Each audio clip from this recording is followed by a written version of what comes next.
जो दूर रहते हुए भी तुम्हें मेरे नजदीक नहीं आने दे रहा। मैं बेवकूफ औरत नहीं हूँ, क्योंकि मुझे आप ही से बात करनी है, आपका होना जरूरी है। समझ के ही मंसूबा बनाए। मैंने सुना आपका पोता अगर गर्म तवे पर भी बैठ जाओगी ना, कोई तुम्हारा एतबार नहीं करेगा। नूरजहां ड्रामे के आने वाले एपिसोड में आप देखेंगे जब मुराद घर वापस आता है तो यहाँ पर नूरजहां उसका इंतजार कर रही होती है, और जब वो घर आएगा तो नूरजहां उसको बुलाएगी और कहेगी मुराद मेरे पास आओ। मुराद कहेगा जी अम्मा आपने बुलाया। नूरजहां कहेगी आजकल बहुत बिजी रहने लगे हो तुम, मैं काफी दिनों से नोट कर रही हूँ किसी जगह पर तुम शिद्दत से जा रहे हो, तुम्हारे कंधों पर मुझे लगता है कोई बड़ी जिम्मेदारी पड़ चुकी है। लेकिन यहाँ पर मुराद अपनी माँ को बताना नहीं चाहता और अपनी माँ से कहे नहीं मामा बस ऐसे ही मैं दोस्तों के साथ होता हूँ इस वजह से। नूरजहां कहे कि दोस्त यार तो कभी कभार मिलते हैं, लेकिन तुम रोज टाइम से किसी जगह पर जा रहे हो और बहुत ही जिम्मेदारी के साथ तुम्हारी रूटीन बन चुकी है। लेकिन मुराद कहेगा अम्मा आप किस बारे में बात कर रही है, मैं बिल्कुल भी नहीं समझ पा रहा। नूरजहां कहे कि मुराद तुम अच्छे से जानते हो मैं किस बारे में बात कर रही हूँ, शायद तुम अपनी माँ को बेवकूफ़ समझते हो, तुम मुझे कुछ ना भी बताओ लेकिन फिर भी मुझे सब पता चल जाता है।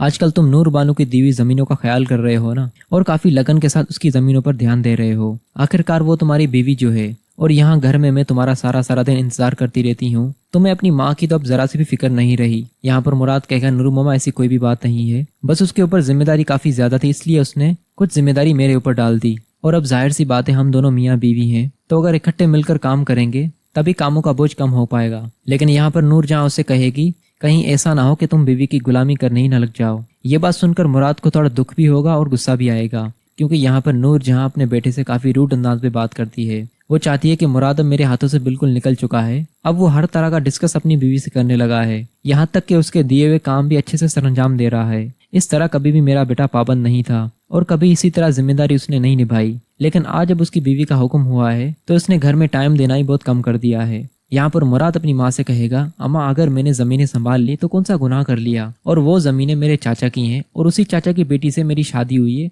अब वो मेरी बीवी बन चुकी है। मैं किसी बाहर वाले इंसान का तो काम नहीं करता ना, आप मुझसे इस तरह सवाल कर रही हो जैसे मैं कोई गुनाह कर रहा हूँ। नूरजहां उससे कहेगी तुम जानते नहीं हो तुम नूर बानो के किस कदर खिलौने बन चुके हो, और वो तुम्हारे साथ खेल रही है और तुम्हें लगता है कि तुम्हारी बीवी तुमसे प्यार करती है, तुमसे मोहब्बत करती है। ये सारी जिम्मेदारियां जो उसने तुम्हें दी है तुम्हें अपना शौहर मानती है, इस वजह से मुराद अपनी आंखों से पट्टी उतार दो और अपनी बीवी का असली चेहरा देखो। यहाँ पर मुराद कहेगा अम्मा मुझे समझ नहीं आता आखिर आप मुझे नूर बानो के खिलाफ क्यों करती रहती हैं। नूरजहां कहेगी जब सही वक्त आएगा तब तुम्हें पता चल जाएगा। लेकिन दोस्तों सही वक्त मुराद का आए ना आए, लेकिन नूरजहां का बहुत बुरा वक्त जल्दी आने वाला है।